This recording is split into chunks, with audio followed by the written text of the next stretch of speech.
Hi, my name is Emmy Arana, and I attended Corban between the years of 2014 and 2015 for my master's program.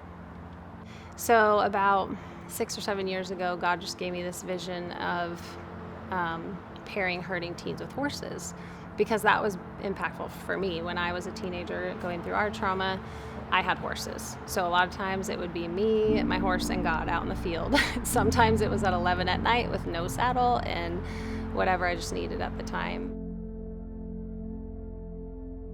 The depression and suicide rates and mental health of our kids is skyrocketing. And so that's always been something I've paid attention to and watched. And my heart has been heavy for in prayer of like, God, what can we do? Like, what's not working? What can work? And, my thesis at Corban too of just like relationships was impactful. And so I just kept wrestling and praying with this. And I told myself, okay, I'm going to bring this to God every day, this idea. And he gave me the name Acres of Hope from the book of Hosea.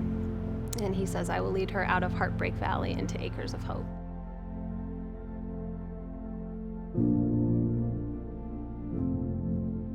So when kids come here, they have the consistent mentor every week, but then we also get to have the horse as kind of like this buffer. And so kids will come here and they'll just brush a horse for 30 minutes in the same exact circle. And these horses are wonderful.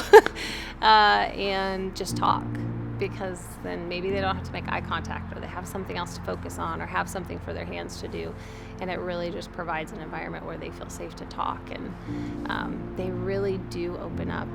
We offer them this ability to just tell us exactly, honestly, where they're at, and they don't face judgment, they don't face shame, they just truly get to talk about exactly where they're at and just feel so loved and accepted.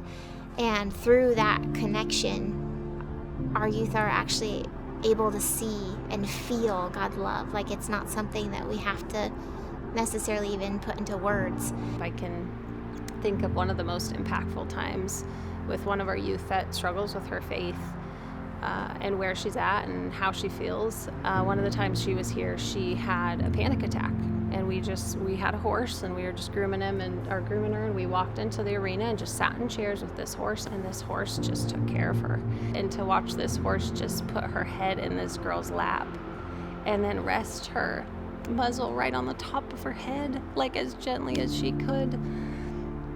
And, we didn't talk about it then in that day, but several sessions later, we're talking about God and wrestling with these things. And I said, when Kimber was in that arena with you and she put her head in your lap, I told her, I said, I think that's about as close as God could tangibly get to you, to tell you he loves you.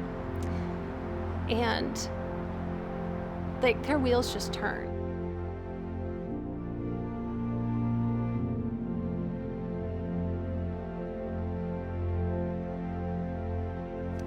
He provided this place, and we got to start inviting kids here and watching him transform their hearts, watching him show them love in a different way that they've never experienced. The horses are we always say horses are a mirror to your soul. And so it's pretty magical to watch God use a horse